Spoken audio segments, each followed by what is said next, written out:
was trying to make things a little more on the up and out in the open. And in reality, I think what it's done is it's opened up opportunities for more shady things, more opportunity for negative things to happen. Because here's how I look at it. Here's what you need to know about the NAR lawsuit and how you are affected as a buyer and a seller. We talked about this before, so here's the latest updates. And this week, there is no messing around. We're going to get right into it. But quick disclaimer, I am not an attorney. I'm a licensed realtor and property manager in the state of Nevada. And this video is my opinion on what has happened and how it's going to play out in real life with real people in real living rooms. And I'll discuss with you how the sellers and buyers will be affected and how things are going to be very different going forward. Hey, if you're someone who's thinking about buying a house or relocating here to Northern Nevada, by all means, please subscribe to the channel. We put out all kinds of great content about all things living here in Northern Nevada. All right, so let's start with sellers first and how you're going to be affected. Sellers are going to have less change in the way this all plays out than buyers do. In the past, the way it's always worked is we would sit down with you, we'd talk about how we're going to list your house, and we'd work out what the commission is going to be. And in this video, in this article, let's talk about what they've been talking about in the news, and let's just use that standard 6% commission. So if I sat down with you, you hired me to sell your house, you charge 6%, typically you would see most time half of that out to the buyer's agents, and that number, let's say it was 3%, was in our MLS listings. So as realtors would look up houses, there was a category called CBB, which was called commission to the buyer's broker, and whatever percent was in there, buyers knew that if they went and showed this house, or buyer's agents knew that if they showed that house, they knew they were going to get that percentage of whatever the sales price ended up being as a commission to them. And the way this is going to change going forward is that field, not in all MLSs, but at least in mine locally, that field is going to go away. I know up in Washington, their MLS is going to keep using that field. I know in some other areas, they're looking at other ways to try to maybe do something different or call it something else, but that field is going to go away. And all that really means is that when we set you up on a home search, you guys as clients actually never saw that field. You just saw all the details about the house. And so going forward, because that field is going to go away, that means it's not going to be advertised anywhere. So whether you're looking at Realtor.com, Redfin, Zillow, whatever you guys like to shop around and look at homes on, that commission rate is not going to be there. So the way we understood as realtors going forward was that's fine if it's not going to be in the MLS. We always felt like we were going to be able to advertise that information somewhere. So as a seller, one, you never had to offer out a commission to the buyer's agent if you didn't want to. We always looked at it as it was an incentive so that buyers and buyer's agents knew that if a buyer wanted representation, they didn't have to worry about how they were going to pay their agent. They knew their agent was going to get some sort of compensation in the way the transaction worked out. But what's going to happen now going forward is that number is not going to be there anywhere. And we just assume that we're going to be able to advertise it somewhere. So on my signs, I have a QR code and a number you can text. You can make online, landing pages or websites.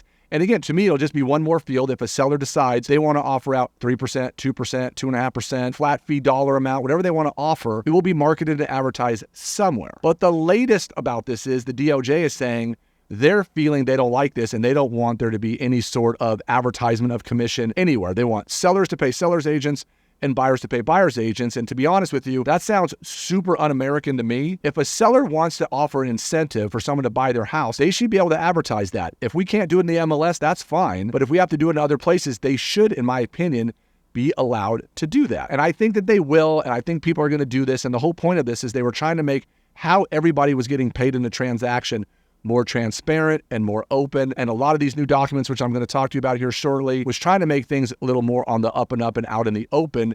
And in reality, I think what it's done is it's opened up opportunities for more shady things, more opportunity for negative things to happen. Because here's how I look at it. If you're a seller and now they split the commissions and you say you're going to hire me to sell your home for 3%, and you and I have a conversation and say, hey, I'm willing to offer out something, but I would like to leave it negotiable. And for now, we're not going to offer anything. We're just going to make it, hey, seller's negotiable. Well, then how would anyone know if multiple realtors called me about this property that I wasn't saying different numbers to different agents, or, hey, we could get the same price and get one agent to negotiate their price down or their commission down. And so it just seemed like it really wasn't going to be something that was going to work real well. If you're someone who's thinking about buying a home or relocating here to Northern Nevada, please go check out the link we have down below about our buyer's guide that starts walking you through the process about the things you need to know to get started on your journey here to Reno. Now, as this turns around as a buyer, the problem has been over the years, many agents and many realtors would advertise, hey, I can help you go buy a house. I can represent you for free, and it didn't cost you anything. And that couldn't be further from the truth because it always costs the buyer something. It just wasn't money coming out of their pocket. And this is going to be the big issue right now because housing affordability, which we've talked about numerous times, is becoming a big issue. And if people are having a hard time coming up with their down payments, and people are having a hard time coming up now with their closing costs, and if you want to have an agent represent you, and now you have to figure out a way to pay that agent on top of those other two things, it just seems that makes things more unaffordable for buyers rather than better situation for them. And I don't know how this helps buyers and do all that kind of stuff. As a buyer, typically you can walk into an open house, you can go online. A lot of buyers would just call their cousin or their uncle or whoever had a real estate license, and they didn't really interview agents to help them buy the way that you see sellers always do this. Buyers just kind of sometimes just went with whoever they want, thinking it wasn't as important. And honestly, it's going to become very important. If you watched last week's video, we talked about how important having buyer representation and avoiding big costs can be. As agents, starting on August the 17th, I don't know if it'll be technically the next day or not, we are supposed to use what's called an exclusive buyer's representation agreement. I have a copy of it here on my lap. We actually were talking about it in an office meeting because it's not officially done and finalized yet. But now what's supposed to happen is if you want to go see a home, I'm going to have to actually be contractually obligated to work with each other before we do that. And if you think every single realtor is actually going to do that, I just disagree. I just don't think that's going to be something you're going to see. I think some realtors are just going to keep showing homes, not have the document, and then if you want to write an offer, then they'll get you to sign it at that time. But these agreements are going to be basically just like a listing agreement. It's going to have your name, it's going to have dates of when we start and when it expires. We're going to have what are we looking for, and it's going to walk through basically all the details of what we owe you as licensed real estate agents and that we follow the code of ethics. And there's a whole bunch of verbiage in here about commissions are not set in stone, how they are basically negotiable and all those kind of things. The bummer part about this is that on the top of page 2, there's a section now about compensation. And really what's going to happen is this, is now as a buyer, we're supposed to sit down and pick or agree what that compensation is going to be to me as an agent. Well, I know for a fact many times if we write down a dollar amount or 2 or 3 or 4% or whatever it might be, I'm going to know many times that those buyers don't actually have that money. And the way they're expecting to pay their agent is to try to get it negotiated into the transaction. That is the way it has always been. Anyone who's bought a house before, commissions were always put in there and buyers were paying them. They were just allowed to be financed and they were not basically just something they were paying out of pocket. They just got financed into the loan. So if all of a sudden now we ask for commissions as a concession, are appraisers and lenders still going to allow that and okay that? We're going to find out. But here's the dilemma. So I have a bunch of realtor friends up in Washington. They've been doing this up there for years. If you and me agree to work together and we set a certain percentage in there and we're hoping that we can get a seller to agree to basically let you finance that commission as part of the sale price. What happens if you and I agree to work together for, let's say, 2.5% and they offer more than 2.5%? What happens to the difference? If they offer less than 2.5%, what happens to the difference? And no different on listing paperwork, you're going to start to see, hey, you're hiring me for, let's say, 3%. If there's another agent we want to offer something out, and whatever that amount we're willing to offer out is, it's not going to be posted anywhere. So in some ways, if you wanted to be a shady realtor, you can still be negotiable with that. If you can figure out a way to get your seller what they want by having a smaller commission being paid to the other side, you can do that. But as buyers, if you want to have a realtor represent you, and you don't necessarily have to, you could always go unrepresented. Sellers could always go for sell by owner. You don't have to have realtors to help you buy and sell property.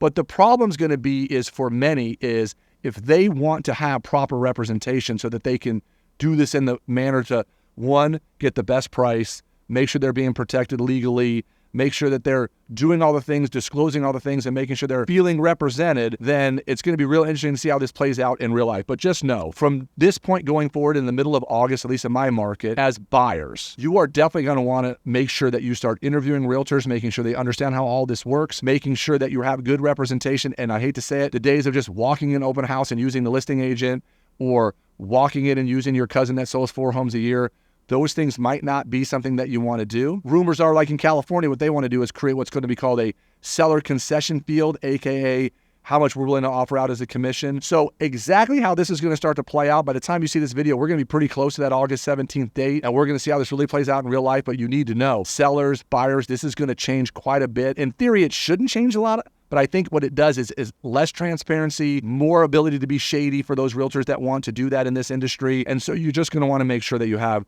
the best people helping you in these situations. So with that all being said, as you know, we always offer our buyer's guide. It is always down in the show notes. You can always reach out and get that information from us. And again, you can always reach out and just ask the questions. We are not going to pressure you to order to buy a house right now. We just want you to know how this is all going to work. And most likely for my database of clients and people here locally, probably going to do some big presentation to them to let them understand how this is going to work. Because again, most people right now don't really care that much. But eventually, when you go to raise your hand to be a seller or raise your hand to be a buyer, you're going to want to know how this whole process works. And for many of you, this might be way down the road. But for others that are trying to do it right now, I have current listings that are going to cross over this date. We have buyers right now that have been actively looking for a while, and all this stuff is going to change here really soon.